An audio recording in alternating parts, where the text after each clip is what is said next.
Hey guys, this is Julie from Crafty Beach on YouTube, and I'm going to make over a Dollar Tree sign. Now, the word was misspelled on this cute little pumpkin, but that's okay. I'll just cut some Cricut vinyl and make my own kind of sign. I'm going to combine it with another Dollar Tree sign to make it a little bit more substantial and look nice. I wanted a little texture on the pumpkin stem, so just using some hot glue and twine, I'm simply going to wrap that before I add some Cricut vinyl to the front of that sign to make it not so plain. I really like the light wood of the pumpkin against the dark wood of that Dollar Tree sign.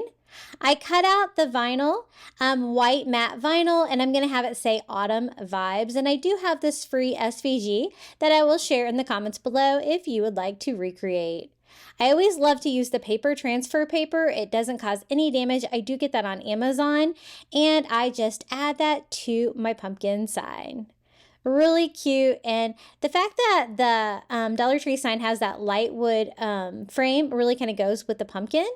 I add a little Jenga block for a little spacer and use hot glue to attach the sign. To cover up the little holes in it, I use some of the velvet push pins also from Dollar Tree.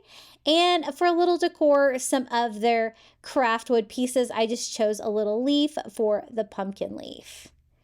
I think that looks really good. They already have a hanger on there. I do notice sometimes though that they're not in the right space, so you might have to move it around to get yours to hang level like this. If you'd like more Dollar Tree DIYs, be sure to check out my YouTube channel at Crafty Beach. And until next time, happy crafting.